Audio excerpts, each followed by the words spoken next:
ओम देवहंस समारंभा निम्बभास्कर मध्यमा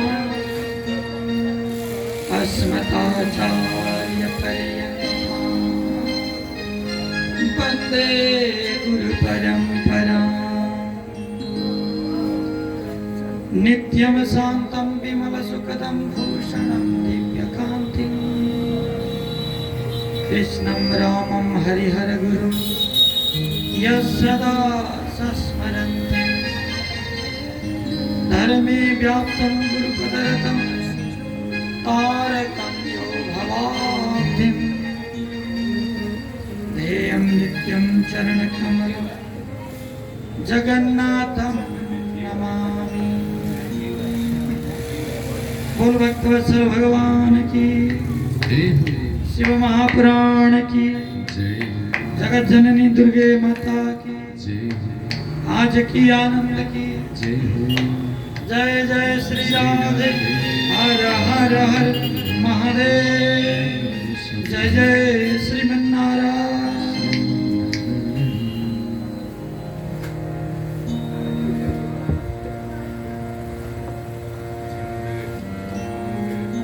अकारण करुणा वरुणालय भक्तिवांछा कल्पतरु रास बिहारी राजेश्वरी सर्वगत सर्वभूत सर्वात्मा उन्हीं राधा सर्वेश्वर प्रभु को दिव्य छविलाई हृदयंगम कर रहे भगवान सांब सदाशिव को प्रत्यक्ष बांगे प्रतिरूप श्री शिव महापुराण।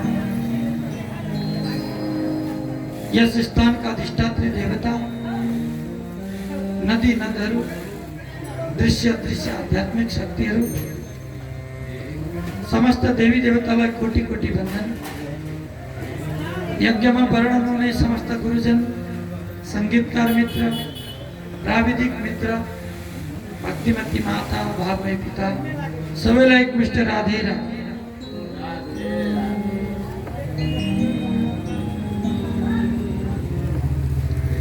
सर्लाही को भरत हुआ मेन बजार शिव पुराण एउटा अत्यन्तै राम्रो स्थान रहेर हामीले पाँचौं दिनमा प्रवेश छैटौँमा भएछ म त पाँचौँमै रहेछ ल पाँचौं सकेर छैटौँमा प्रवेश षष्ठम कात्यायनी तिज आज नवरात्रमा कात्यायनी देवी को पूजा श्रीधाम वृंदावन में माँ कात्यायनी की बहुत बड़ी भीड़ वहां पर और पूजा होता है। रंगनाथ मंदिर के बगल में कात्यायनी देवी का मंदिर है, तो आज के दिन वहां पर मेला लगता है।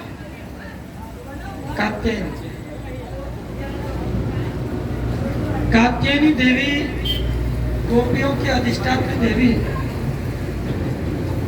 कात्यायनी देवी भगवती माता रुक्मिणी की कुल देवी है। कात्यायनी माता व्रत की अधिष्ठात्री देवी है, इसलिए गोपियां भी कात्यायनी की उपासना किया करते हैं। तो सज्जनों, नवरात्र के आज षष्ठम दिन, शिव पुराण के भी षष्ठम दिन कात्यायनी माता की पूजा करते हुए भगवान भोलेनाथ का आराधना हमने किया। शिवलिंग में और शिव प्रतिमा में विधिवत पूजा, और जो वास्तु देवता नवग्रह, षोडशो मातृका, वरुण देवता, लिंगत्व देवता, ध्वजा, तोरण सभी का विधिवत रूप से पूजन हुआ है। तो हमारे योगाचार्य गुरु ने प्रातः काल से आप लोगों को बहुत ढंग से पूजा करने के लिए प्रेरित किया, सिखाया और करवाया भी। तो सज्जनों, आज शिव महापुराण बहुत बड़ा पुराण, और 11 दिन में करने वाले पुराण को हम 9 दिन में कर रहे हैं नवरात्र की वजह से। तो नवरात्र में 9 दिन का ही होता है, ऐसा हमने पहले ही निवेदन किया। सफर लंबा है, जहां तक जा पाते हैं, हमारी पहुंच जहां तक रहेगी वहां तक जरूर जाएंगे। तो सज्जनों, कल हम लोगों ने भगवती माता पार्वती और शंकर भगवान की बहुत बढ़िया ढंग से शादी रचाई। याद करना सज्जनों, ये उत्तर भारत में शादी हुआ। मैं एक गुप्त बात को बताऊंगा, अभी जितने सुन रहे हो उससे ज्यादा सुनेंगे हमारे नेट के माध्यम से। पहले पहले जो पूजा पद्धति था ना, तो पूजा पद्धति जैसे हम लोग कर रहे हैं ऐसा नहीं था, ऐसा पूजा पद्धति नहीं था। तो पूजा पद्धति में अलग ढंग से पूजा हुआ करता था। जब भगवान शंकर की शादी हुई, सारे देवी देवता वहां पर पहुंच गए शादी देखने के लिए। तो पृथ्वी तो उत्तर की ओर दबने लगी। जब जमीन में समाने लगी तो देवताओं ने प्रार्थना किया कि प्रभु, पूरे ब्रह्मांड के लोग यहाँ पर आए हैं, तो पृथ्वी धीरे धीरे दबती चली जा रही है, क्या किया जाए? भगवान शंकर कहते हैं कि आप ही लोग कहो, मैं क्या करूं? मेरी शादी है, आप लोग मत आओ तो ऐसा नहीं कह सकता। सबकी मन में सवार है। एक काम करिए महाराज, क्या करें? ये जो अगस्त मुनि है इसको दक्षिण की ओर भेज दिए तो पूरा पृथ्वी बैलेंस में आ जाएगा। ऐसा आज अगस्त मुनि जो समुद्र को पी जाते थे, पहाड़ जितने अन्न को तो खा लेते थे, ऐसे अगस्त मुनि को भगवान ने कहा, ब्रह्मा ने, देखो हम सभी लोग शिव जी के दर्शन करने के लिए और शिव पार्वती के शादी के लिए आए, लेकिन पृथ्वी दबती चली जा रही है। ये क्या उपाय है कि तुम तो 1 करोड़ लोगों के बराबर देगी हो, तो आप जाके दक्षिण में बैठ जाओ तो पृथ्वी पूरे बैलेंस में आ जाएगी। देखो, लोक कल्याण के लिए भी तुम्हें करना चाहिए। तो ब्रह्मा जी की आज्ञा को नकार नहीं सकते थे। भोलेनाथ को प्रणाम किया और दक्षिण में जाके रहने लगे। अगस्त मुनि ने ठान लिया, मैं दक्षिण से ही पूजा पद्धति को प्रारंभ करूंगा और पूरे विश्व में लागू करूंगा। तो दक्षिण में रहकर वहीं से पूजा पद्धति को प्रारंभ किया। हमारे पशुपतिनाथ के पुजारी कहां से आते हैं बताओ? दक्षिण भारत से, है कि नहीं? तो हमारे निम्बार्काचार्य कहां के थे? दक्षिण भारत के। 4 संप्रदाय के ब्रह्माचार्य सभी दक्षिण भारत के। जितने भी पद्धतियां हुई सभी दक्षिण भारतों से प्रारंभ हुआ और पूरे विश्व में छा गए। ये अगस्त मुनि का संकल्प था, वो पूरा हो गया। बोल अगस्त महामुनि की। अगस्त तो ऐसे ऋषि हैं, आप भोजन करते हो ना, भोजन करने के बाद टॉवेल से हाथ मत पोंछो, हाथ को मत पोंछो। क्या करना चाहिए? भोजन करके जब हाथ प्रक्षालन करते हो, धोते हो, तो उस हाथ को अपने पेट में घिसो। क्या बोलते हो? ये मंत्र है। आतपि भक्षितो येन पातपि च महाकल समुद्र शोषितो येन तेन अगस्त प्रसीदतु। जिन्होंने आतपी और वातपी को समाप्त किया, समुद्र को शोषण किया, ऐसे अगस्त जी हमें भी हमसे प्रसन्न हो जाएं। इस तरह से पेट में हाथ फेरोगे तो पेट के रोग कभी नहीं लगेगा। तो सज्जनों, वंदे नंदन तुष्ट मानस मतिर प्रेम प्रियम प्रेमदम पूर्णम पूर्णकरम प्रपूर्ण निखिले कवासम शिवम सत्यम सत्यमयम त्रिसत्य विभवम सत्य प्रियम सत्यंतम विष्णु ब्रह्मतुतम स्वकीय कृपयो पाताकृतिम शंकरम।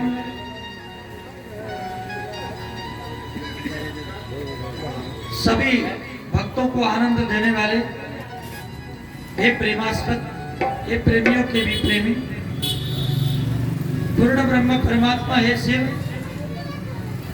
सत्यम सत्यमयम, ये सारा सत्यमय जगत को और त्रिसत्य करने वाले ब्रह्मा और विष्णु जिसको पूजा करते हैं, ऐसे महान भगवान भोलेनाथ आपके चरणों में हम वंदन करते हैं। तो यहाँ पर सूत जी से प्रार्थना किया कि प्रभु अब कुमार जी कैसे प्रकट हुए, ये भी तो बताओ। कुमार प्रकट होने का रहस्य क्या है? तो आज सूत जी महाराज कहने लगे, देखो शंकर और पार्वती की जब शादी हुई तो एक साथ बैठे हैं, रमण करने लगे हैं, क्रीड़ा करने लगे हैं। दिव्य हजारों साल बीत गए, लेकिन भोले बाबा और पार्वती उठने का नाम नहीं ले रहे। सारे देवी देवताएं ब्रह्मा और विष्णु के पास गए, प्रभु किसी तरह भगवान भोलेनाथ को वहां से जगा लिया जाए। आज भगवान विष्णु कहते हैं, देखो जो स्त्री के साथ बैठा हो उसे कभी भी नहीं बुलाना चाहिए। क्यों? संयामृत करीम कृत्वा पुष्प चंदन चर्चिताम अद्भुताम तत्र परमाम भोगत्वात्यम शुभम। देखो एक बार की बात है, अप्सरा के साथ क्रीड़ा करते हुए इंद्र को देखकर जब गुरु बृहस्पति ने मना किया कि तू इंद्र होकर ऐसे करता है, तो बाद में बृहस्पति की पत्नी चली गई, पत्नी से वियोग होना पड़ा। उसकी पत्नी तारा बृहस्पति के शिष्य के साथ चली गई।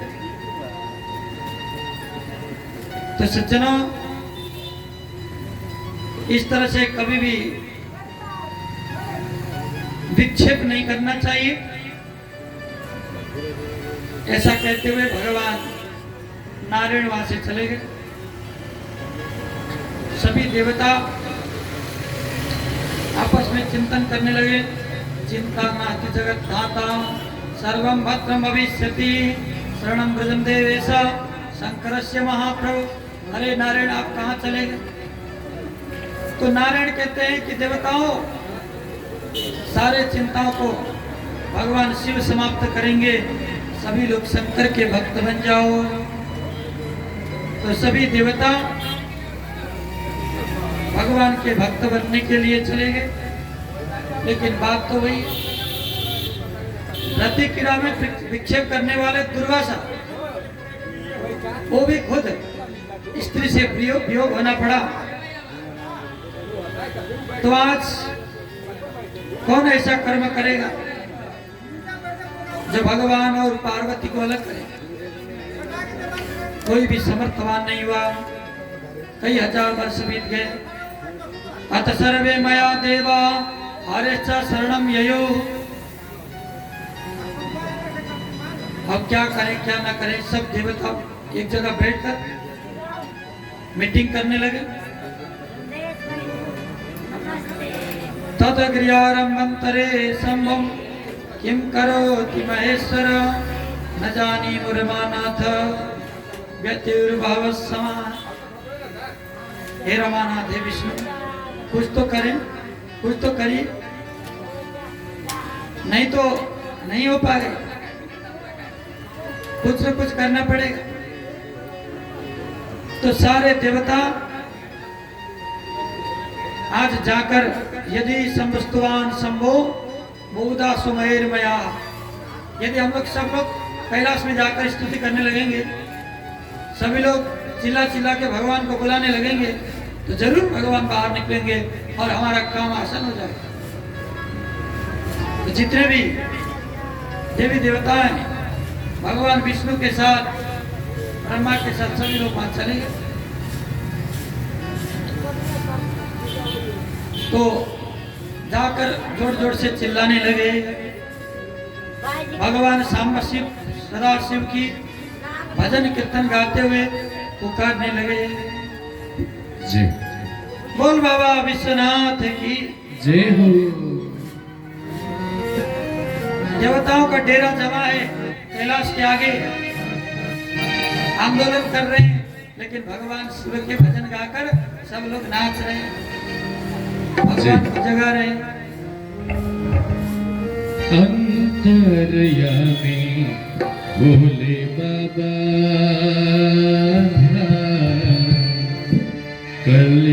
कल्याणकारी भोले बाबा, अंतर्यामी भोले बाबा कल्याणकारी भोले बाबा। हर हर शिव शिव हर हर गंगे, हर हर शिव शिव हर हर गंगे, हर हर कैलाश बाबा, अंतर्यामी भोले बाबा। ओम शिव शिव शिव शिव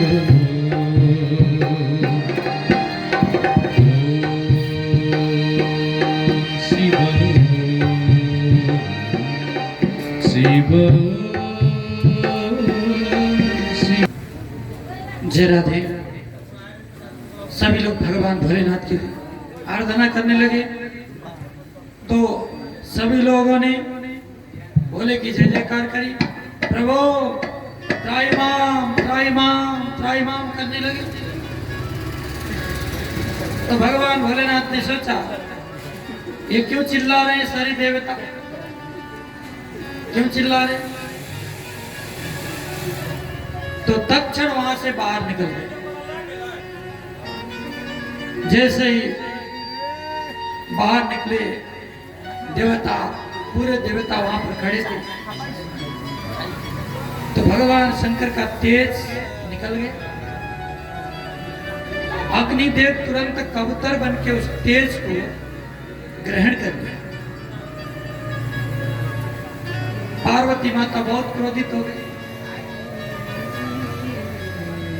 अपने पति के साथ मैं रमण करती हुई मुझे तुमने बांझ बनाया। देवताओं, आद्य प्रवृत्ति तुम सब लोग किसी के भी संतान नहीं होंगे, विष्णु के भी नहीं होंगे, इंद्रादि देवताओं को भी नहीं होंगे, मेरा श्राप।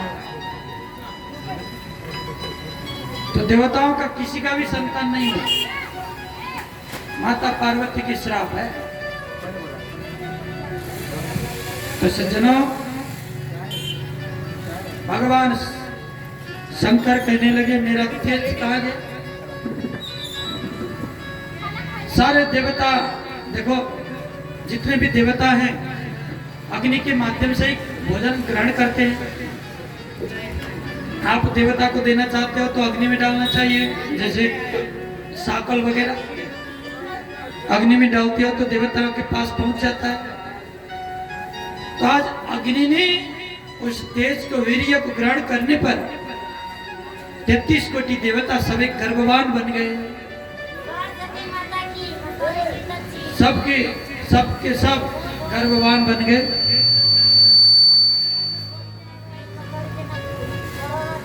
और उनके पेट को जलन होने लगा। जब जलन होने लगा, त्राहिमाम करते हुए भगवान भोलेनाथ से कहने लगे, हे हरे हे विजय देवा सर्वे शृणुतमत बचे भविष्यति सुखम तेभ्यो सावधाना भवन्तु हि। अरे सारे देवता, आज उस तेज को तुम लोग पवन कर दो। तेज को यदि तुमने पवन कर दिया तो सभी सुखी बन जाओगे। सभी देवताओं ने पवन किया, लेकिन अग्निदेव ने पवन नहीं किया। तो भगवान कहते हैं, अग्नि तूने तो बहुत गड़बड़ किया, मेरी बात को उल्लंघन किया है। आज के बाद तू सर्वभक्षी बनेगा, तुझे निकृष्ट भी बनना पड़ेगा। आज स्मशान घाट में मुर्दों को भी जलाएगा, हर एक चीज को तोड़ करेगा। ऐसा कहते हुए विष्टाओं को और गंदी चीजों को भी तुम्हारे अंदर डाला जाएगा। इस तरह से आज भगवान ने श्राप दिया।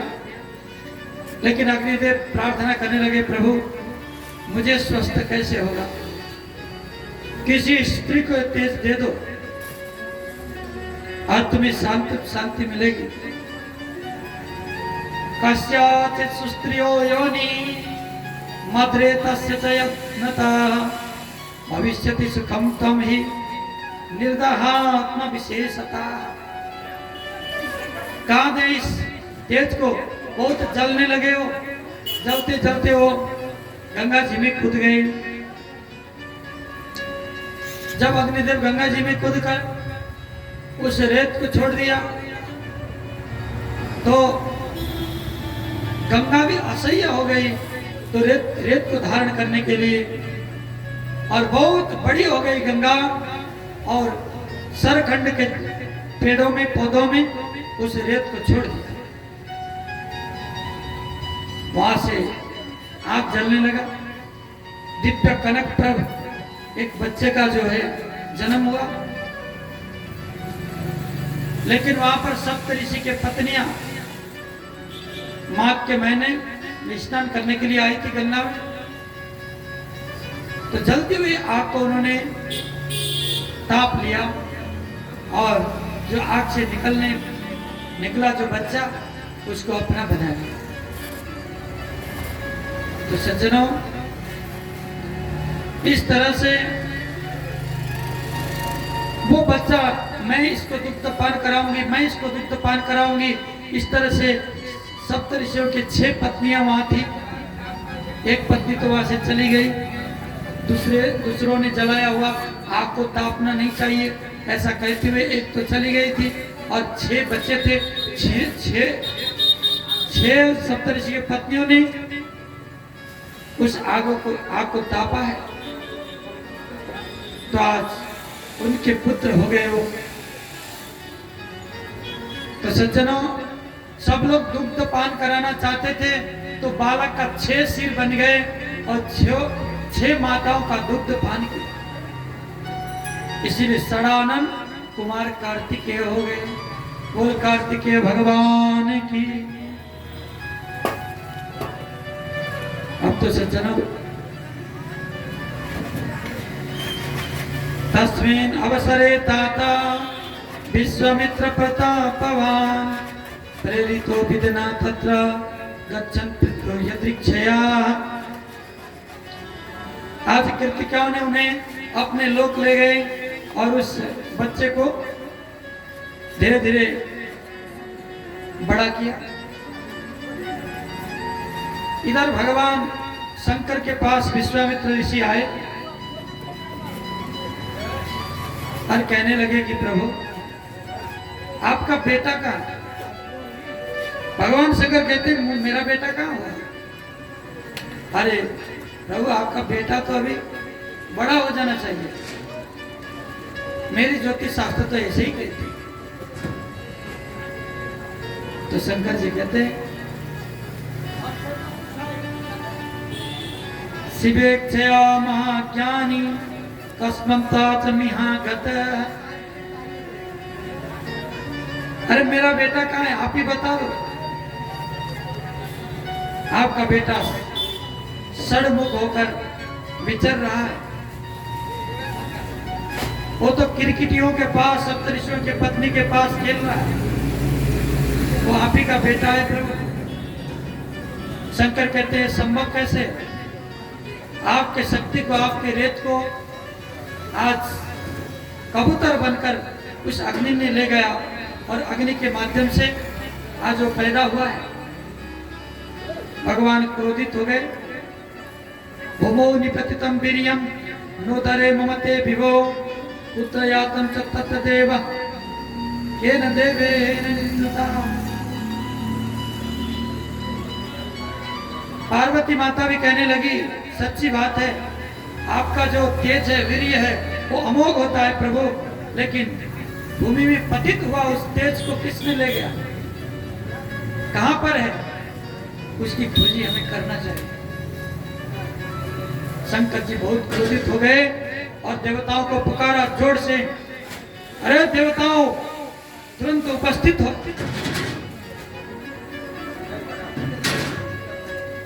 अग्निदेव से बोले, सभी देवता डर के मारे सब खड़े हो गए। अरे अग्नि, मेरा उस तेज को तूने क्या किया? अग्नि कहता है कि प्रभु मैंने तो गंगा जी में डाल दिया। हे गंगे, तुम बताओ कि मेरा तेज कहां गया? अग्नि कहती है मैंने भी उस तेज को धारण कर न सकी, इसीलिए पृथ्वी में डाल दिया। पृथ्वी से पूछा तो पृथ्वी कहती है वो तो सगर खंड के पेड़ों में मैंने, पौधों में मैंने डाल दिया। उनसे पूछा गया बेटा तो हुआ था, लेकिन सप्तऋषियों की पत्नी ने ले गई। सप्तऋषि की पत्नियों से पूछा तो प्रभु इनको तो हमने बचपन से पाला है, इसीलिए तो हमारा लाडला सा बेटा, तुरंत मेरे पास वापस करो। आज देवी देवताओं को बोले, जितने भी देवी देवताएं थे सभी देवी देवताओं को कहा कि जाओ जाकर मेरे पुत्र को लेकर आओ, मेरे पुत्र को यहाँ लेकर आओ। तो जाके सारे देवी देवताएं कुमार कार्तिकेय की पूजा करी। पूजा करके रथ तैयार करके आज सभी सेनाओं का सेना नायक, सेनापति बनाकर वहां से ले गए। तो सज्जनों, तारकासुर को वध करने वाला शिवपुत्र सभी देवताओं को मिल गया था। वो अत्यंत हर्षित होकर सभी देवताओं ने उन्हें अस्त्र और शस्त्र प्रदान किए। किसी ने तलवार, किसी ने अग्नि अस्त्र, किसी ने वायु अस्त्र, किसी ने वरुण अस्त्र, किसी ने पशुपत अस्त्र, ये सभी अस्त्रों को प्रदान किया। और आज कुमार कार्तिकेय बहुत बड़े सेनापति बन गए। और वार के बाद उन्होंने तारकासुर को ललकारा। युद्ध में जाकर तारकासुर ने भी आज कुमार कार्तिकेय को ललकारा और दोनों में बहुत बड़ा युद्ध हुआ। देवता एक तरफ हो गए, सारे दैत्य एक तरफ हो गए और युद्ध चलता रहा, युद्ध चलता रहा। और भगवान कार्तिकेय अत्यंत क्रुद्ध होकर तारकासुर के ऊपर प्रहार किया और उसे प्राणांत कर दिया। बोल भक्तवत्सल भगवान की। कुमार स्कंद देवेश तारकासुर नाशक पाई मां शरणापन्नम बाणासुर निपीडितम। आज तारकासुर मरने के बाद चारों ओर सारे देवता जीत के जश्न मनाने लगे और तारकासुर के जितने भी साथी थे चारों दिशाओं में भागने लगे और सारी देवताएं पुष्प वृष्टि करते हुए कुमार कार्तिकेय का पूजन किया। तो सज्जनों, कुमार कार्तिकेय भी बहुत प्रसन्न हुए अपने माता पिता को प्राप्त करके और माता पिता के ही शरण में वो दोनों रहने लगे। तो सज्जनों, ज्यादातर अब पिताजी के पास रहते कुमार कार्तिकेय और शिव भगवान कुछ न कुछ उन्हें सिखाते रहते थे। पार्वती के उसमें कोई दिलचस्प नहीं हुआ। बेटा तो है लेकिन मेरा नहीं, वो तो शिव जी का है, मेरा का। बहुत दुख हुआ उन्हें। तो एक दिन नहाते समय सभी गण आ जाते हैं विक्षेप करने के लिए, तो उन्हें बहुत बुरा लगा, बहुत बुरा लगा। उसके बाद क्या हुआ?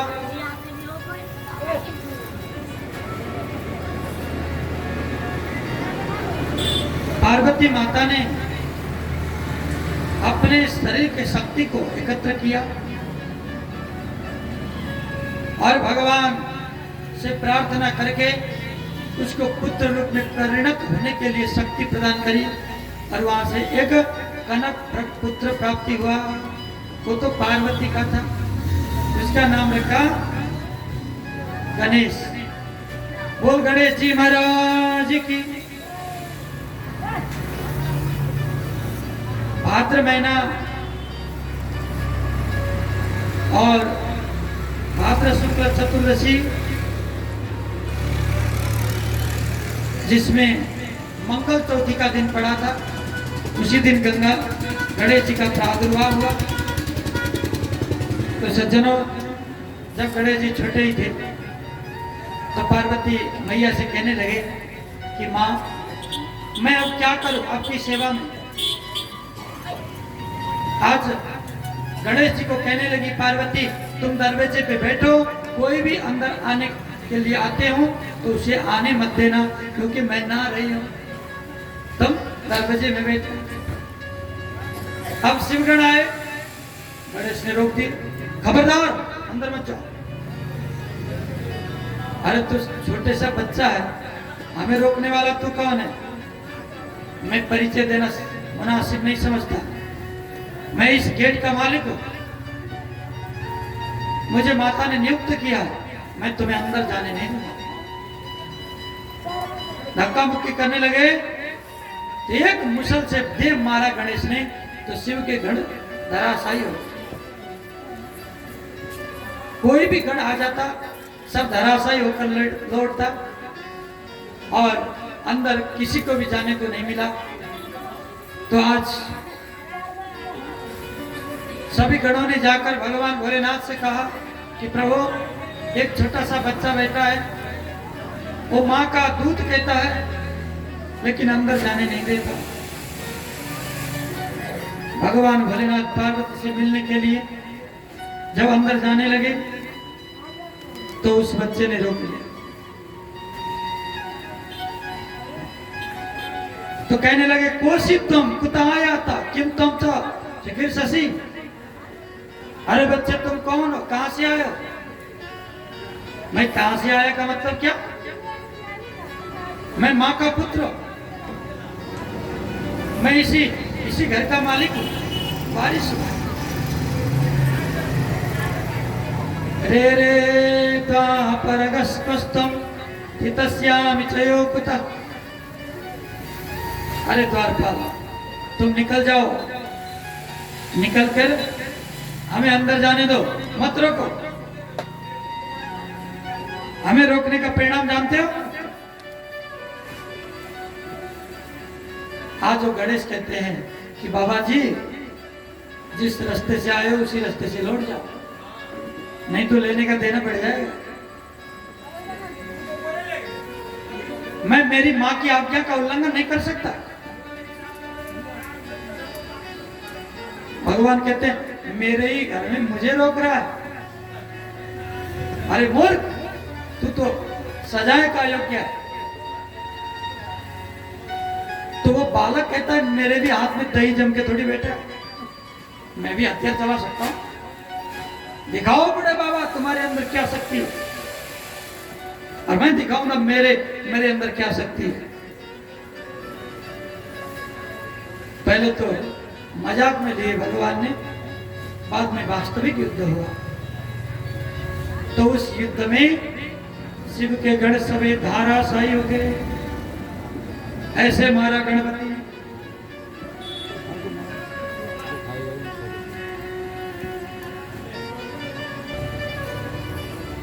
एको बाल खिलो सैन्यम तोड़यामास दुस्तराम तथा गिरिवरेणैव लोहित सागर पुरा। एक छोटा सा बालक इतना बड़ा शक्तिशाली कैसे हो सकता है? ये लगता है कोई दुश्मन है हमारा, किसी का भेजा हुआ एक बहुत बड़ा साजिश हो सकता है।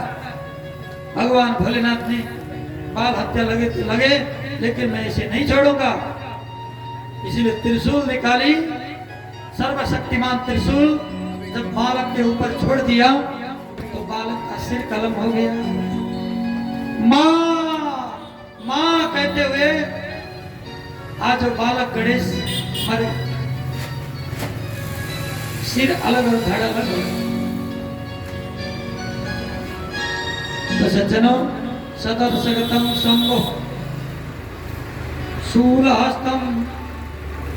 आज पार्वती माँ को आवाज सुनाई दी, कहीं मेरा बेटा मुसीबत में ना पड़ गया हो। जल्दी से वस्त्र पहनकर बाहर की ओर देखती है, बाहर आती है तो अपना बेटा मरा हुआ देखती है। निर्ममे तत्क्षणम क्रुद्ध सर्वलोकमहेश्वरी। माता के आंख लाल लाल पड़ गए और आईं ह्रीं क्लीं चामुंडा विच्चे इस मंत्र का उच्चारण करते हुए नवदुर्गा के रूप को धारण कर लिया। कहीं काली, कहीं चंडी, कहीं उग्र चंडी, कहीं ऐसी ऐसी रूप धारण करी देवी ने कि मानो अब इस पूरा विश्व को दग्ध कर देगी, सारा ब्रह्मांड को समाप्त कर देगी। भगवान भोलेनाथ से भी नहीं डरती है और कहती है मैं अब सारा संसार को समाप्त कर दूंगी। एक तो देवताओं ने मुझे मेरे पति के जो तेज को खत्म कर दिया, और दूसरी बात जब मैंने जब बच्चा पैदा किया है अपने शक्ति से मैंने बच्चे को बनाया है, तो उस बच्चे को भी जिसने भी मारा मैं उसको कभी नहीं छोड़ूंगी। इत्येवतुकिता सा शक्ति शत सहस्त्र निर्मित तत्क्षणं कृत्वा सर्वलोकमहेश्वरी। 1000 से बड़े रूपों को धारण किया, पूरे कैलाश को घेराव किया और ब्रह्मांड को समाप्त करने के लिए आयुधों का बौछार करने लगी। तो भगवान भोलेनाथ ने कहा अरे गिरिजे, क्रोध को शांत करो। देखो जो कुछ हुआ है मेरे हाथ से हुआ, मुझे माफ करो देवी। मैं नहीं जानता था कि ये तुम्हारा बेटा है, इसने मुझे अंदर जाने से रोका, इसलिए मैंने इसे दंड दिया है। देवी अपने क्रोध को त्याग। मत पुत्रो यदि जीवेता तदा सम्मरणम नहीं तदा ही भवता मध्ये पूज्योयम स भविष्यति। महादेव आपकी मैं मनमोहन करने वाली ऐसी बातों से मैं ना आने वाली, मुझे वचन दीजिए मेरा बेटा को आप जीवित करोगे और संसार में सबसे पहले मेरा ही बेटा की पूजा हो। अग्र पूजा मेरा बेटा का ही होगा और मेरा बेटा सदा के लिए जीवित हो जाएगा, ऐसा वरदान दोगे तभी मैं विश्व को छोड़ दूंगी, नहीं तो पूरा ब्रह्मांड को निगल लूंगी, मैं समाप्त कर दूंगी। इसमें कोई दो मत नहीं। देवताओं ने प्रार्थना किया, भगवान कुछ करिए। तो ईश्वर कहते हैं देखो तुम्हारे बेटे को हम जीवित करेंगे, तुम शांत तो हो जाओ, मेरे से गलती हुआ है तो प्रायश्चित भी मैं ही करूंगा, तुम शांत हो जाओ। जीवेते गिरिजा पुत्रे देव्यानस्ते सुरेश्वर यज्जातं तच्छ्रुष्वाद्य वच्मि ते मानसर। हे गिरिजे, अब तो मैंने वचन दिया है, अपने रूपों को संभालो, अब तो सामान्य मेरी पत्नी जैसी बन जाओ। माता भगवती एक रूप में आ गई और वीरभद्र से कहा, भगवान ने वीरभद्र से कहा कि वीरभद्र जाओ, जो कुछ भी मिले उसका सर काट के ले आओ। जैसे ही वीरभद्र गए तो उन्हें एक हाथी मिला, तो हाथी का सर काट के ले आए। तो भगवान ने उस बालक के धड़ में हाथी का सर जड़ दिए। तो भगवान का नाम हो गया गजानन। बोल गजानन भगवान की। शरीर तो देवता का मानव का जैसा है, लेकिन सिर हाथी का जैसा। तो आज देवी माता कहती है चलो ठीक, जैसे भी हो बच्चा मेरा जीवित तो हो गया, कोई बात नहीं। तो भाद्र कृष्ण चौथी के दिन मेरे बच्चा मेरे गणेश का उत्सव होगा। उस दिन गणेश जी को जो नहीं व्रत रखेगा उसके घर में अमंगल हो जाएगा। और हर घर में उत्सव होना चाहिए मेरे बेटे का। और मेरे बेटे को पूजा किए बिना कोई भी यज्ञ प्रारंभ करता है, मैं उस यज्ञ को भी समाप्त कर दूंगा। जब से पहले गणेश जी का पूजा करते हैं, नहीं तो माँ गुस्सा में आ जाएगी। यदि माँ क्रोध में आ गई तो कोई नहीं बचा सकता। यज्ञ पूरा कभी हो ही नहीं सकता जब तक आप गणेश जी की पूजा नहीं करेंगे। इसीलिए गणेश जी की पूजा करके यज्ञ प्रारंभ करना चाहिए। हर किसी को ये तत्पूजा पूरा कृत्वा पश्चात पूज्य वयं नरई वयं च पूजिता सर्वे अन्यं च पूजितो यदा।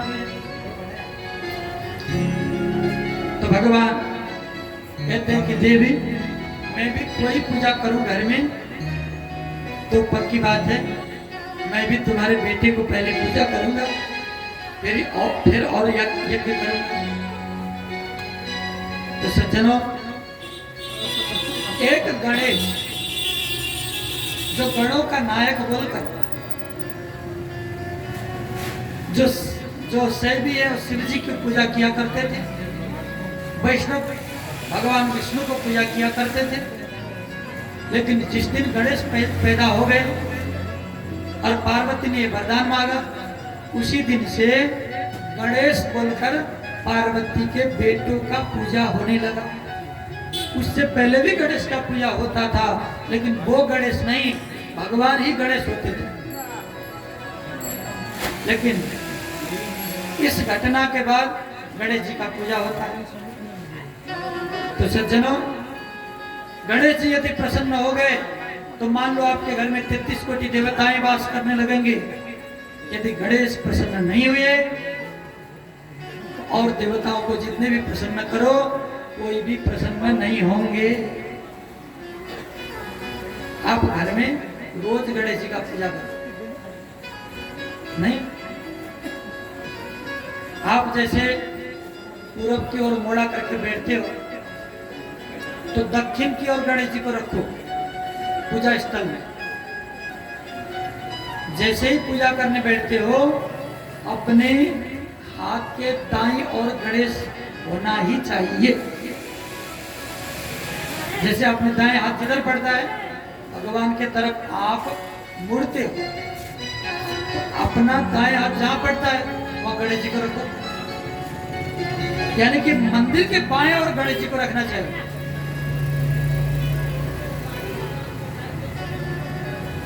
तो वहां पर गणेश जी को रखिए। कलश को किधर रखना चाहिए बताओ? उत्तर की ओर, दक्षिण की ओर गणेश, तो मध्य में भगवान को रखिए। तो भगवान में आपका इष्ट कौन है उसी को रखिए। इस तरह से गणेश का आज पूजा होने लगा। गणेश जी को पूजा करने के लिए भगवती माता पर पार्वती ने एक विधान बताई। दुर्भावी पूजनम कार्यम उपवास तथा पिद रात्रे च प्रहरे जाते स्नग्ध संपूजे नर। दूध चढ़ाना चाहिए गणेश जी। कैसा दूध? जो बगीचों में लगाया जाता है, अभी कृत्रिम दूध है, ऐसा दूध नहीं। दूध में गांठ होना चाहिए। बिना गांठ के दूध गणेश जी को नहीं चढ़ता। याद करना सज्जनों, उसमें गांठ होना चाहिए दूध में। तो कितने गांठ वाला चढ़ाएं? तो कहते हैं गणेश जी को 3 गांठ वाला दूध चढ़ाना चाहिए। ऊपर की मुंडी भी होनी चाहिए और उसका जड़ को निकाल देना चाहिए। दुर्भावी पूजनम कार्य उपवास तथा विद। इस प्रकार से गणेश जी को लड्डू बहुत प्रिय है। लड्डू बनाकर चढ़ाओ। तिल बना रहे, थोड़ा सा शक्कर डालो और लड्डू बना, नहीं। गणेश जी की लड्डू प्रसिद्ध है। हमें जैसे पुराण लगाते हैं तो कम से कम 5, 3, 11, 21 जितना भी बनता है लड्डू चढ़ाया कर गणेश जी। दूध भी चढ़ाया कर। 11, 21, 51, 108 जितना शक्ति, जितना तुम्हारा सामर्थ्य है, जो भी कर पाओगे उसी तरह दूध भी चढ़ाना चाहिए। दूध चढ़ाने से संतानें बढ़ती है, घर में सुख समृद्धि बढ़ता है और धन दौलत भी बढ़ता है। लड्डू चढ़ाने से तुम्हें मोद मिलेगा, प्रसन्नता मिलेगी, घर में सह बना रहता है। इसीलिए गणेश जी को दूध, लड्डू और सिंदूर, तिलक आदि से पूजन करना चाहिए। एक नेपाली में भजन सुन, पश्चिम की ओर बहुत चलता है। गणेश जी को क्या चढ़ाया जाता है? श्री गणेश तिल लड्डू सिंदूर, तिल लड्डू सिंदूर। श्री गणेश तिल लड्डू सिंदूर, तिल लड्डू सिंदूर। श्री गणेश तिल लड्डू सिंदूर, तिल लड्डू सिंदूर। श्री गणेश तिल लड्डू सिंदूर, तिल लड्डू सिंदूर। सिंदूर सिंदूर श्री गणेश तिल लड्डू सिंदूर, तिल लड्डू सिंदूर। श्री गणेश तिल लड्डू सिंदूर, तिल लड्डू सिंदूर। श्री गणेश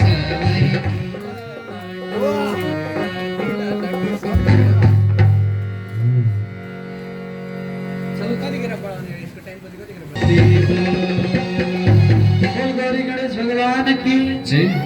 षण्मुखे च गणेशेचा पितृदधिकं सदा तदेहो व्यवर्धय महान शुक्ल पक्ष यथा शशि। अब गणेश और कार्तिकेय दोनों शुक्ल पक्ष के चंद्रमा जैसा बढ़ते चले गए। अब बड़े हो गए, दोनों प्यारे बन गए, पिताजी के लिए बहुत लाडले बन गए। और धीरे धीरे जब बड़े हो गए तो शादी की बात आई। अब शादी की बात आई तो किसे शादी कर दिया जाए? जो शादी करेगा वो घर संभालेगा। तो कुमार कहते हैं मैं बड़ा, तो शादी मेरा कर दो, मेरा शादी कर दो, रिद्धि और सिद्धि देने वाला ही तो है। रिद्धि और सिद्धि दो कन्या हैं, देने वाले हैं। और वो दोनों कन्या मैं शादी करूंगा, ऐसा ज्येष्ठ पुत्र ने प्रस्ताव रखा। पार्वती कहती नहीं, मेरे बेटे का शादी कराऊंगी। अब विवाद छिड़ गया। जो शादी करेगा वो घर रहेगा और माँ बाप की सेवा करेगा। इतना ही नहीं, जो पहला शादी करेगा उसको बहुत सारा अधिकार दिया जाएगा, ऐसा नियम होता था। तो शादी किसकी किया जाए? अब रिद्धि सिद्धि की विचार है कि गणेश से हम शादी करें, लेकिन कुमार मानने को तैयार नहीं। तो भगवान शंकर कहते हैं गच्छैव पृथिवीं सर्वा क्रांत्वा पूर्वमुपव्रजेत् तस्यैव प्रथमं कार्यो विवाह शुभ लक्षणा। शंकर जी ने बताया कि तुम दोनों बेटे मेरे लिए उतने ही हो, उतने ही इंपॉर्टेंट। मैं दोनों से प्रेम करता हूं। अब मैं कैसे कहूं कि ये शादी करो वो शादी मत करो, कि ये कम करो तुम दोनों। आज कुमार को तो मैं ये मयूर दूंगा तुम्हारे खेलकूद करने के लिए, और ये गणेश को मैं ये चूहा दूंगा, तुम्हारी सवारी होगी चूहा। तो मुझे में तुम्हें तो चूहे में, और कुमार मोर में बैठेंगे। तो तुम दोनों को क्या करना है? इस पृथ्वी को 7 बार परिक्रमा करना। 7 बार परिक्रमा करके मेरे पास आओ। जो पहले परिक्रमा करके आएगा मैं उसी का शादी कर दूंगा।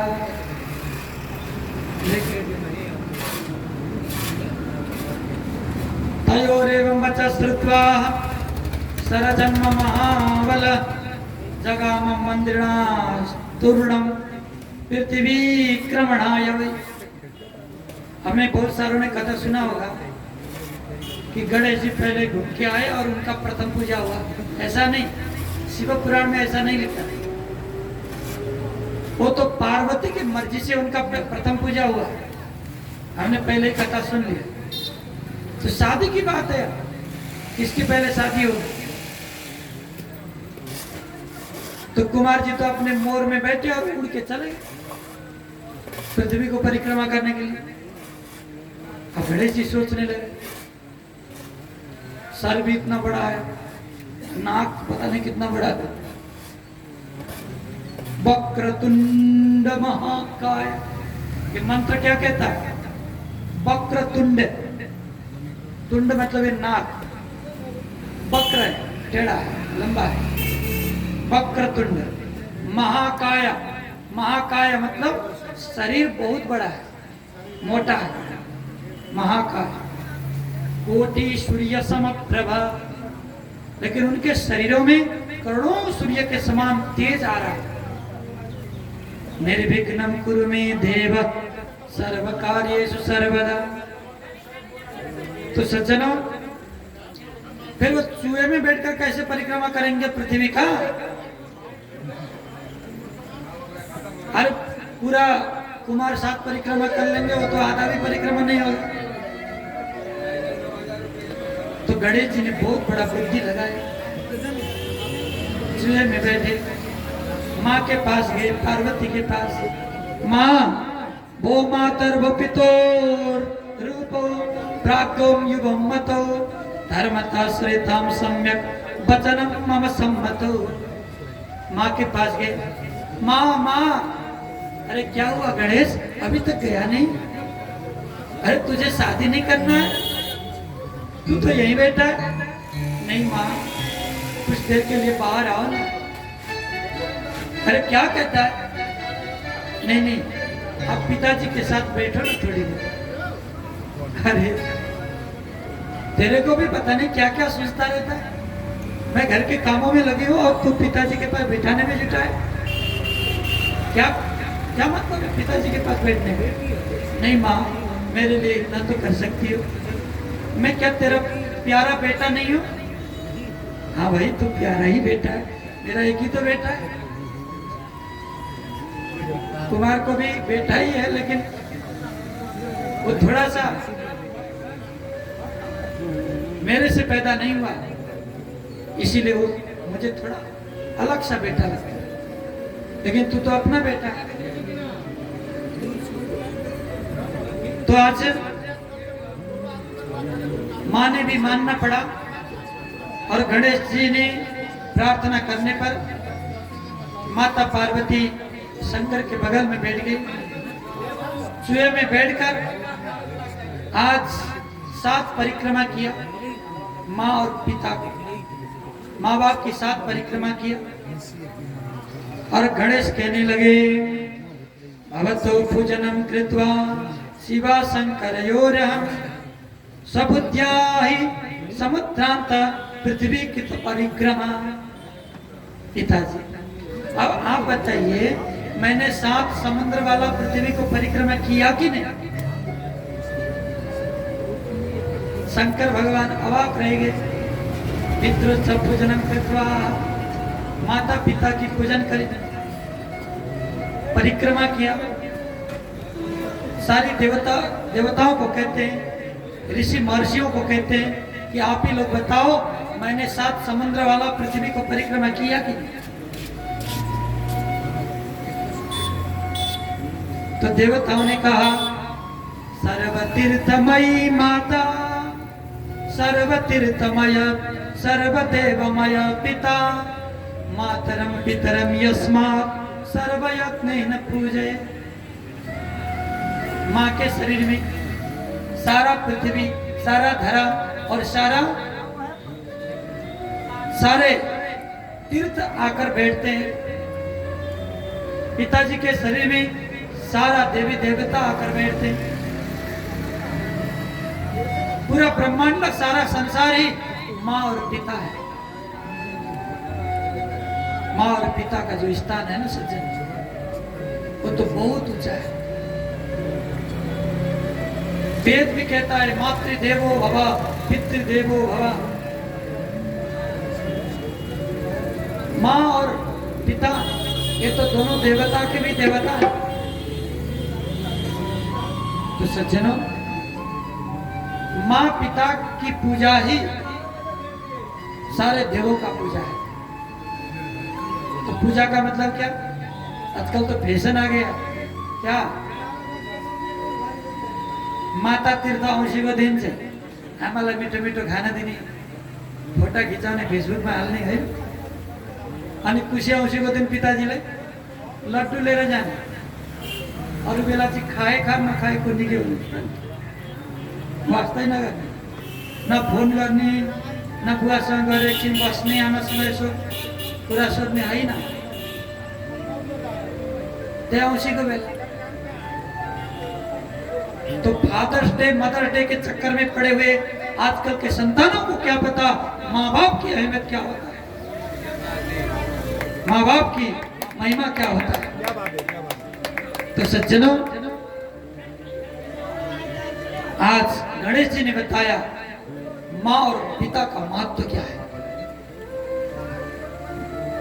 सारे संसार के तीर्थों में जाओ, पूरे पृथ्वी परिभ्रमण करो, लेकिन जब तक तुम्हारे माँ बाप खुशी नहीं है, तब तक तुम्हारा तीर्थ व्रत सब मिट्टी में मिल जाएगा। इसीलिए पहले माँ बाप को प्रसन्न करो, उनकी चरणों में न्यौछावरित बनो। माँ और पिता का पूजन का मतलब चंदन अक्षत लाकर पूजा करो नहीं, उनकी आज्ञा की पालन करो, उनकी बातों को मानो। कुछ समय निकालो और अपने माँ बाप के साथ बैठो, अच्छी बातें कहो, कोई तकलीफ तो नहीं, मेरे से कोई गलती तो नहीं। पिताजी आपकी क्या इच्छा है, माता आप बोलो, कोई तकलीफ तो नहीं हो रहा, कम से कम मीठी मीठी बातों तो बोल लिया करो। इतना ही नहीं, ये पूछो चाहे ना पूछो, लेकिन कम से कम माता, माँ और बाप से दो चार शब्द मीठे वचन तो बोलो। तो सज्जनों, सारी देव सभाएं वहां पर बैठ गए। जब 7 परिक्रमा पृथ्वी का करके कुमार जी लौट के आए, तो गणेश जी का तो सगाई हो गया। आकर देखते हैं तो गणेश जी का सगाई हो रखा है। तो पूछने लगे कि गणेश ने परिक्रमा कब किया? अरे भाई, शादी के लिए तुम्हारी वेट कर रही है, नहीं, तुम्हारी प्रतीक्षा हो रही है। बड़े भाई आएंगे जब ही शादी करूंगा, ये जिद करके बैठा है, तुम्हें तो पहले ही आ जाना चाहिए था। पिताजी, बातों को मत मोड़ो, मैं जो पूछ रहा हूं उत्तर दो। इसने पृथ्वी की परिक्रमा कब करी? तो शादी कराने के लिए बैठा दी। देवताओं ने कहा, आज इसने जो कार्य किया वो तुम्हारे पल्ले नहीं पड़ने वाला है बेटा। सब संतान एक ही होते हैं ऐसा नहीं, विधि की लिखा हुआ सब कुछ अलग अलग होते हैं। कोई किस्मती का होता है, कोई किस्मती का होता है। तो बेटा, आज इसने जो काम किया तुम्हारे से बहुत बड़ा काम किया।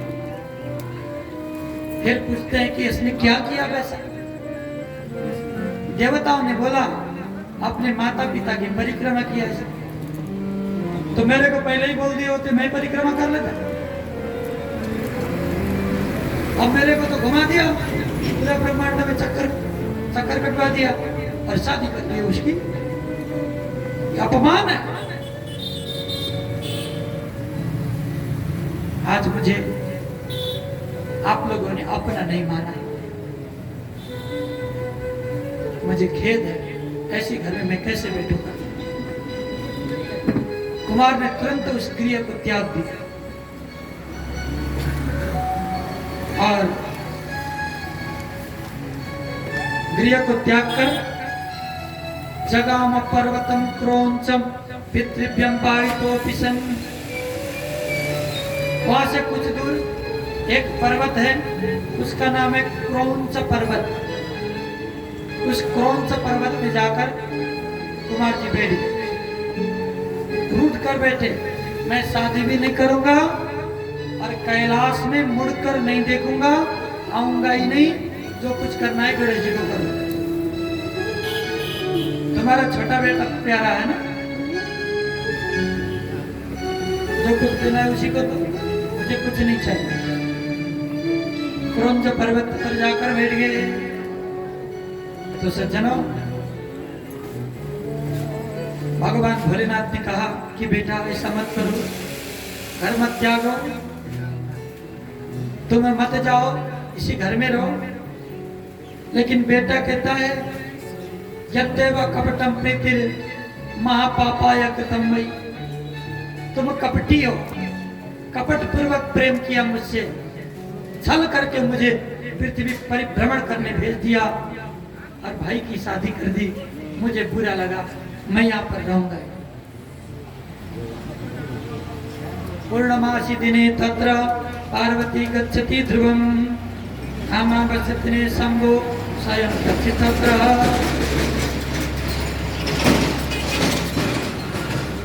तो जाकर समझाने लगे, रूठ के चला गया। कम से कम भाई की शादी करा के आता। जिसको अपना पत्नी मान लिया था मैंने मन से, उसी की शादी भाई के साथ हो रहा है, तो मैं कैसे बैठ पाऊंगा? नहीं कर जाऊंगा ही नहीं। तो भगवान भोलेनाथ ने वचन दिया चलो बेटा तुम यहीं बैठो, तुम्हारी इच्छा यही है तो यहीं बैठो, हर एक अमावस्या में तुम्हारे पास मैं रहूंगा और पार्वती पूर्णमासी के दिन, पूर्णिमा के दिन पार्वती तुम्हारे पास रहेगी। तो अभी भी क्रौंच पर्वत पर अमावस्या को भगवान शंकर को जाना ही पड़ता है। औंशी के दिन, औंशी को दिन क्रौंच पर्वत में कुमार कार्तिकीय संग भगवान भोलेनाथ बस्नुहुन्छ। तो पूर्णिमा को दिन पार्वती माता बस्नुहुन्छ। इस तरह का रोगी रोगात् प्रमुच्यते भयात् मुच्यते भीतियुक्त भूत प्रेतादि बांधा पीड़ितो न भवेन् नरः। जो इस उपाख्यान को सुनता है श्रद्धापूर्वक रोगी का रोग शांत हो जाता है और भूत प्रेत का दोष बाधा है तो उसको भी भूत प्रेत का दोष समाप्त हो जाएगा। तो सज्जनों, आज गणेश जी के रिद्धि बुद्धि नाम के दो पत्नी हो गए अथवा रिद्धि सिद्धि, सिद्धि भी कहते हैं बुद्धि भी कहते हैं। तो हम लोग दरवाजे में लिखते हैं क्या क्या लिखते हैं? सुबह और बोलो ना जी, लाभ। ढोका में क्या लिखता हूँ? सुबह लाभ। तो किसको नाम? शुभ लाभ किसका नाम है? अरे गणेश जी का पुत्र का और पुत्री का नाम है। पत्नी का नाम रिद्धि सिद्धि नहीं अथवा सिद्धि बुद्धि, और बेटा के नाम शुभ, बेटी का नाम लाभ। देखो तो आज शिव परिवार जिस घर में रहता उस घर की उन्नति प्रगति सब बढ़ जाती है। देखो शिव से अलग तो संसार में कुछ है नहीं, चाहे वो वैष्णव हो, चाहे वो शाक्त हो, चाहे वो किसी भी संप्रदाय में जाता हो, लेकिन घर में शुभ लाभ जरूर लिखता है। नहीं, द्वार गणेश जरूर रखता है। तो द्वार गणेश, शुभ लाभ, ये सब कुछ भगवान गणेश जी का ही महिमा है। तो सज्जनों, इस तरह से भगवान गणेश जी की पूजा हर किसी के घर में करना चाहिए। दरवाजे के ऊपर स्वस्तिक का चिन्ह लिखना चाहिए, वहां भी गणेश जी का पूजा होता है। आप लोग बहुत सारे व्यापारी हो ना, व्यापारियों के लेके एक उल्टा बताता हूं मैं। आपके व्यापार को वर्धन करना है, व्यापार बढ़ाना है, तो व्यापार बढ़ाने के लिए भी गणेश जी का ही पूजा करना चाहिए। लेकिन याद करना, गणेश जी की जो सूंड है ना, इसकी सूंड वो दाईं और मुड़नी चाहिए। दाहिने पट्टी मोड़िए को सूंड भगो गणेश, दाहिने पट्टी सूंड मोड़िए को गणेश। जसले राखे दुकान में पूजा कर जाओ, उसका दुकान में माला माल हो जाएगा। मुख्य बात है, कछुए करो, वास्तु दोष शांत हो जाएगा। लेकिन कछुए का जो मुंह है वो अपनी ओर होना चाहिए। कोई कोई घोड़ा रखते हैं, 7 घोड़ों की तस्वीर। अभी तो हम लोगों की जरूरत नहीं, सब लोग यूट्यूब में सुन लेते हैं। यूट्यूब वाले ऐसे ऐसे बुद्धि भ्रमित कर देते।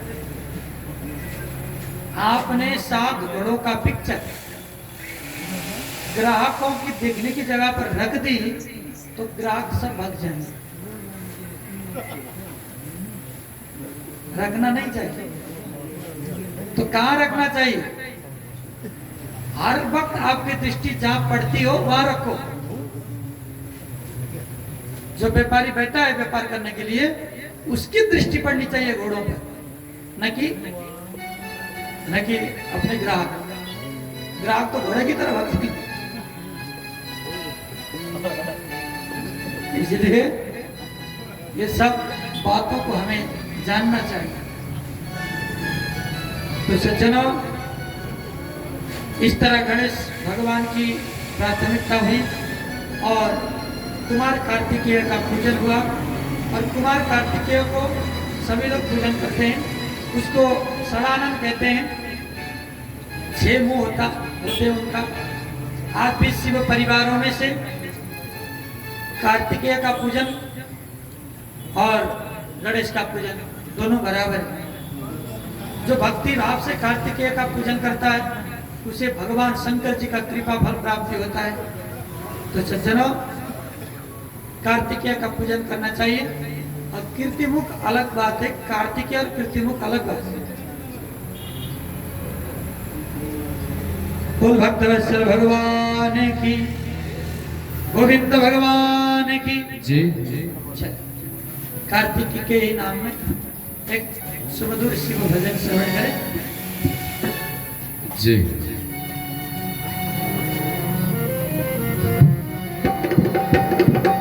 ऐसी सुबह न आए न ऐसी शाम, जिस दिन जुबा पे मेरी आए न शिव का नाम।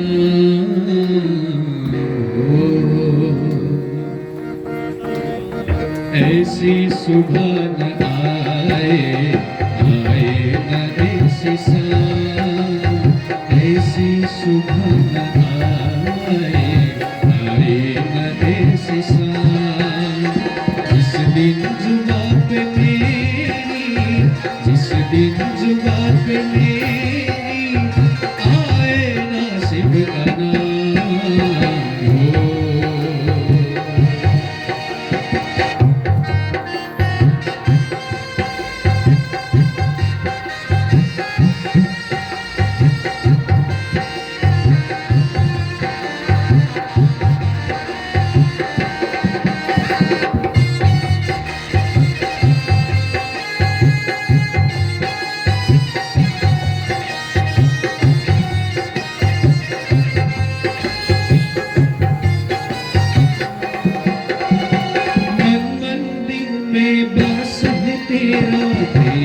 छवि बसाई, प्यासी आत्मा बनके जो तेरी शरण में आई।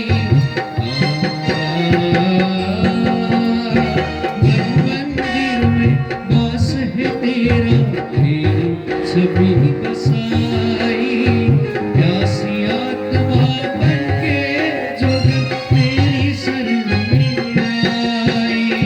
तेरे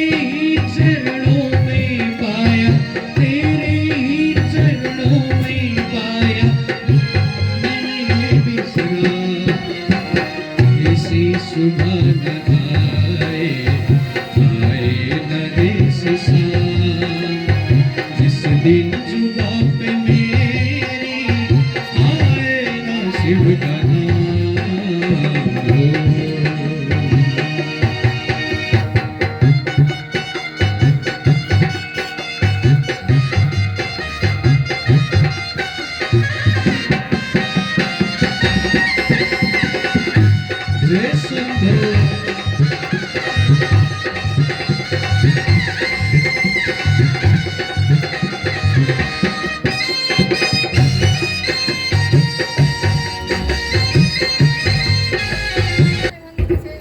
सनत कुमार कहते हैं कि जो तारकासुर आज पूर्व काल में कुमार के द्वारा उसका वध हो गया, उसके 3 पुत्र रहते थे, जिसका नाम, एक का नाम था तारक, दूसरे का नाम था विद्युतमाली और तीसरा था कमलाक्ष।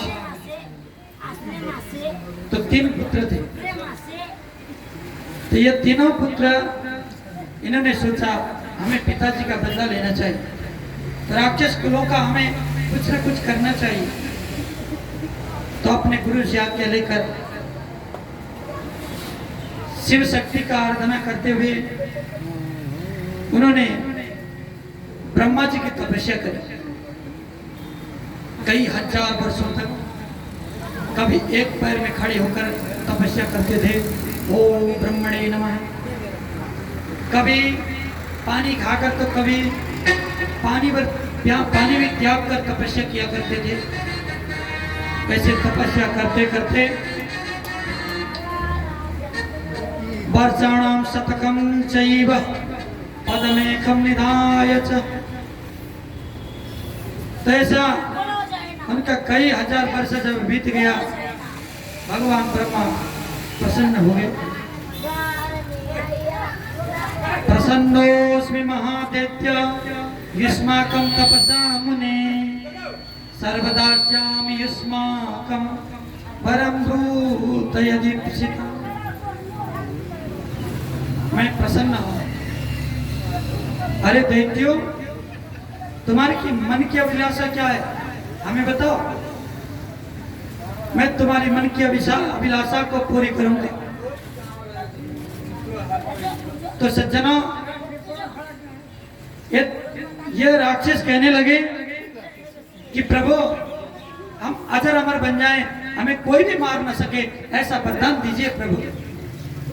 लेकिन ब्रह्मा कहते हैं देखो, इस संसार में अजर अमर कोई भी नहीं है, एक न एक दिन सबको मरना ही पड़ता है, एक न एक दिन सबकी मृत्यु आती है, और ब्रह्मा विष्णु महेश्वर के अलावा अजर अमर कोई नहीं हो सकता। तो कोई और ऐसा वरदान मांगो। तो प्रभु हमारे पास कोई रहने की ऐसा ठिकाना तो है नहीं, तो बढ़िया सा पूरी बना दो। पूरी का मतलब है खाने वाला पूरी नहीं, पूर, बहुत बड़ा पूर बना दो। तो जिस पूर में कोई भी देवता ना घुस सके, हमारे शत्रु कोई भी घुस ना सके, ऐसे हम तीनों के लिए 3 पूर का निर्माण कर दीजिए। एक कहता है मेरा पूर सोने का होना चाहिए, दूसरा कहता है नहीं मेरा तो चांदी का होना चाहिए। तो कनिष्ठ पुत्र ने कहा कि नहीं प्रभु, ये सोना चांदी तो गल जाता है, हमारा तो लोहे का होना चाहिए। तो एक सोने का, एक चांदी का, एक लोहे का, वो बहुत बड़ा बड़ा पूर का निर्माण विश्वकर्मा से कराया गया। विश्वकर्मा बाबा ने 3 पूर का निर्माण कर दिया, और उन्होंने वरदान क्या मांगा, एक ही बाण से जो तीनों पूरों को दग्ध कर देगा तभी हमारी मृत्यु होगी, नहीं तो हम नहीं मरेंगे। ऐसा कौन व्यक्ति होगा जो तीनों पूर को एक ही साथ एक ही बाण से समाप्त कर देगा, ये तो संभव ही नहीं। इसीलिए उन्होंने ऐसा वरदान मांगा, ब्रह्मा जी ने तथास्तु कह दिया। तो सज्जनों, हेममयम रजतमयम लौहमयम महल, ऐसे बड़े बड़े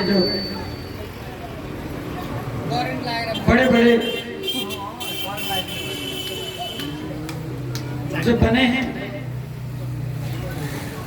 उसी के अहंकार से वो इतने अहंकारी बन गए, सारे देवताओं को सताने लगे। और देवता और दानवों से युद्ध हुआ, तो इन त्रिपुर वाले को त्रिपुरासुर से प्रसिद्ध हुआ, इनका नाम हो गया त्रिपुरासुर। तो त्रिपुरासुर दैत्य अपने मनमर्जी से कर्म करने लगे।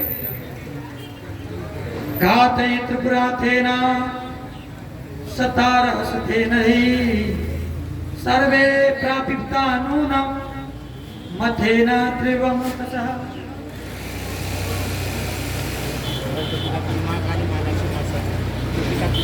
आज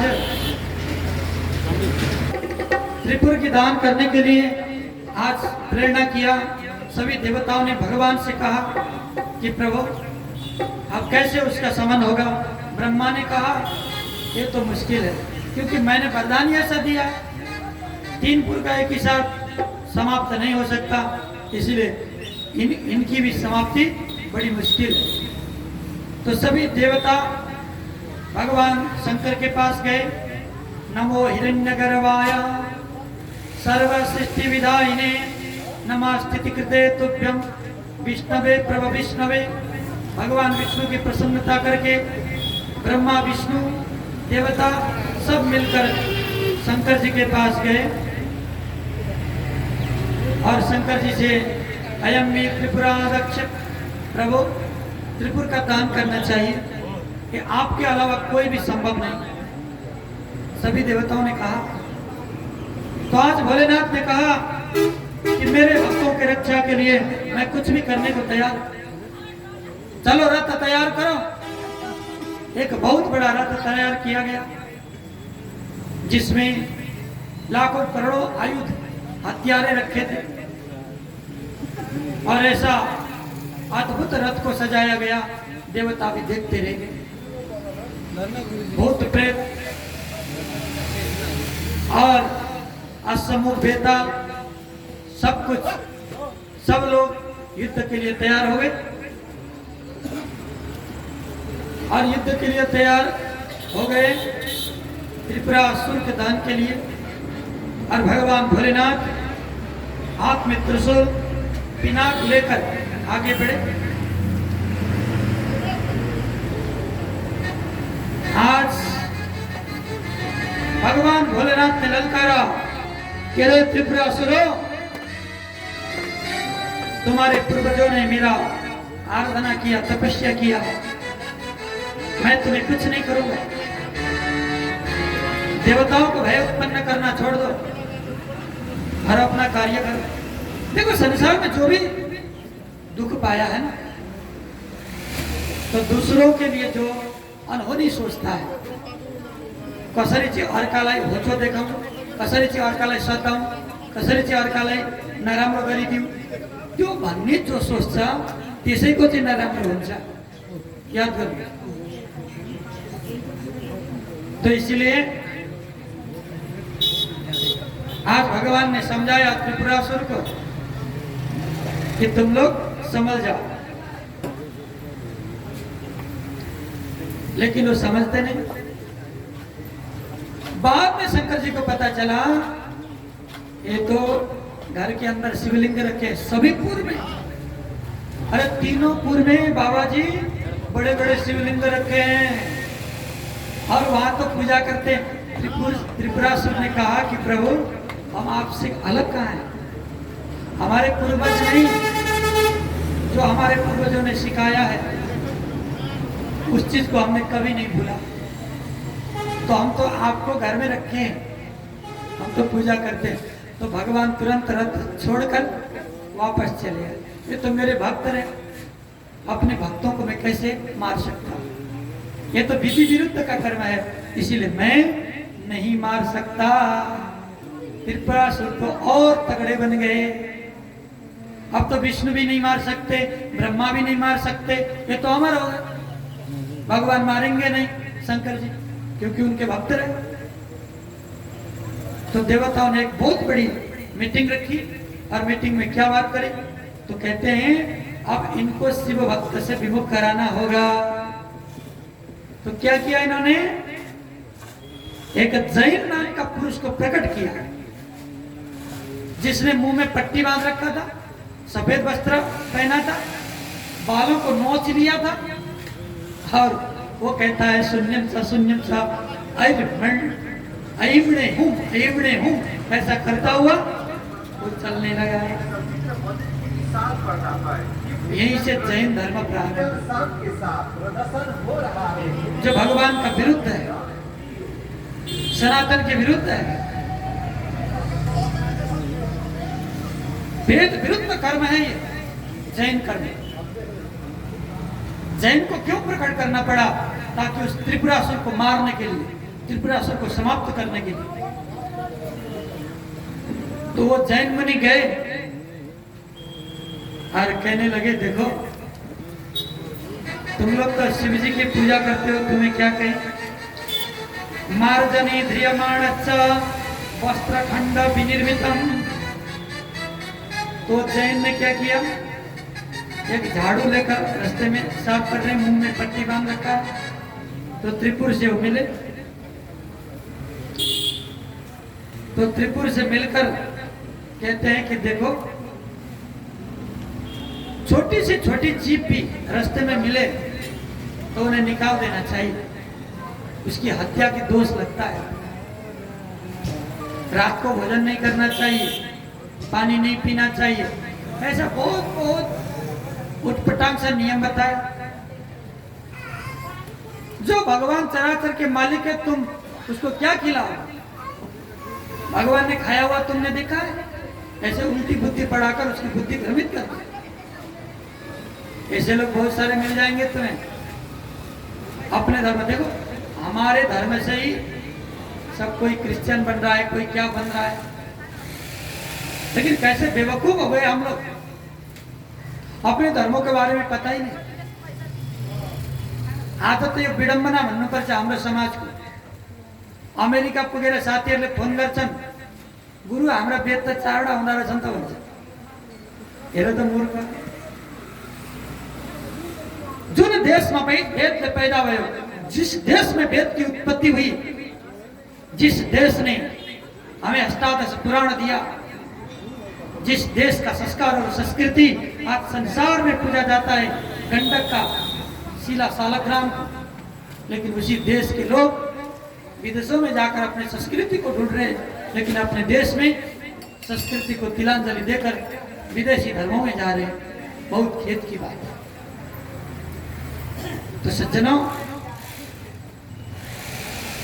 आज वो त्रिपुर, महाराज हमें भी दीक्षा दे दो, तुम्हारा धर्म तो हमें अच्छा लगा। पहले शिवलिंग को घर से निकालो, नहीं तो हम दीक्षा नहीं देंगे। चलो हम निकाल देंगे शिवलिंग को। क्या मोहित हो गए उनकी बातों से, तो शिवलिंग को निकाल दिया त्रिपुर से, तीनों पुर से निकाल दिया, और वो जैनी बन गए, जैन मुनि के चक्कर में पड़ गए। तो इसके बाद क्या हुआ, ग्राम्य धर्म उसे सुनाने लगे। देखो, इस संसार में धर्म कुछ भी नहीं। जैन ने दीक्षा दी, धर्म कुछ नहीं। जितने दिन तक तुम जीते हो आराम से खाओ, मरने के बाद स्वर्ग किसने देखा है? पता नहीं मरने के बाद कहाँ चले जाओगे। भाई भूमि भूमि में मिल जाएगा, पानी पानी में मिल जाएगा, सब कुछ ये धरा का धरा रह जाएगा, तुम तो अकेले जाओगे। मरने के बाद सब डिसमिस हो जाएगा। जब तक जीते हो सुख से जियो, बढ़िया से जियो। तुम तो दैत्य हो, तुम्हारे पूर्वजों ने दूसरों को लूटना सिखाया। और ब्रह्मा विष्णु महेश्वर की पूजा ये तो ब्राह्मणों का, अभी कहते हैं ना, देखो विदर्भी लोग कहते हैं ब्रह्मा विष्णु महेश्वर देवता तो ब्राह्मणों का है। तुम तो प्रकृति पूजा को, पता नहीं क्या पूजा को बोल बोल के बुद्धि भूट देते, दिमाग की दही बना देते, और तुम्हें त्रिपुरासुर की जैसे नाश कर रहे हैं, लेकिन हमें पता नहीं। उन्हीं के बातों में लग जाते हैं हम, हमारे जो लोग हैं। तो सज्जनों, देहोयात दैत्यानां सकलों से विलीयते, इसलिए ढंग से कपड़ा पहनो, ढंग से खाओ, ढंग से सूतो, यही कर्म करो। देखो, स्वर्ग और नरक मरने के बाद नहीं दिखाई देता। स्वर्ग को कहते हैं सुख और नरक को कहते हैं दुख। ये सुख दुख तो यही है, ये तो कपल कल्पित वाली बात है, स्वर्ग और नरक। अहिंसा परमो धर्म, धर्म क्या है? मतलब अहिंसा, किसी को न मारना, यही धर्म है। कोई तुम्हें मारने के लिए आता है तो सीना आगे कर दो, मरो। मरने से मुक्ति मिलती है, लड़ने से तुम्हें अपगति होगी, ऐसा दीक्षा दे दिया। हमारा ग्रंथ ऐसा नहीं कहता। धर्म रक्षा के लिए तुम अपने जान की भी आहुति दो। अरे अर्जुन, चाहे अपने ही सगे संबंधी क्यों न हो, लेकिन धर्म विरुद्ध है तो उनके ऊपर हथियार उठा दो। सबसे बड़ा तुम्हारा धर्म है। लेकिन इनको पता नहीं अहिंसा परमो धर्म पता नहीं क्या सिखाया।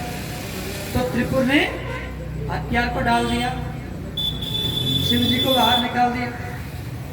तो भगवान शंकर ने एक बाण निकाला, तीनों पुर को दग्ध कर दिया। बोल शंकर भगवान की, त्रिपुरदान भगवान की। इसी तरह त्रिपुरासुर का अंत हो गया। तो सज्जनों, अब आगे की कथा हम शाम को कहेंगे। बहुत बढ़िया कथा है शिव महापुराण की। तो सज्जनों, भगवान भोलेनाथ की इस पावन कथाओं में हमने देखा है कि भगवती माता परम्बा, अभी अभी उनके गुस्सा को भी देखा। जब तक मां नहीं है तब तक देवता भी कुछ नहीं कर सकते। नहीं, शक्ति के बिना पुरुष कुछ नहीं कर सकता। इसीलिए भगवान ब्रह्मा भी सरस्वती शक्ति से चलते हैं, भगवान विष्णु भी लक्ष्मी शक्ति से पालन करते हैं, और भगवान रुद्र भी आज अन्नपूर्णा शक्ति पार्वती शक्ति से चलती। आइए सज्जनों, नवरात्र का समय चल रहा है और उसी मां परम्बा भगवती के 3 रूप का दर्शन करें। शंभु गुरु बोल भगवती माता की। नवरात्र के समय में माता शारदा, माता लक्ष्मी और माता काली का यानी कि दुर्गा माता, ये तीनों का दर्शन एक ही साथ यदि हो जाए तो हमें मोक्ष मिलेगा, हमारे सारे मनोकामनाएं मनोरथें पूर्ण होगी। तो आइए भगवान से प्रार्थना करें कि हमें तीनों माता को एक ही साथ दर्शन करने को मिले। बोल जगत जननी माता की, जगत जननी माता की। देखो, ये 3 शक्तियां 3 गुणों से बनी है। सत्य गुण कैसा होता है? सफेद, इसीलिए सरस्वती माता ने सफेद कपड़ा पहन रखा है। रजोगुण होता है, रजोगुण लाल, इसीलिए भगवती माता पार्वती ने लाल पहन रखी है, लक्ष्मी ने लाल पहन रखी है।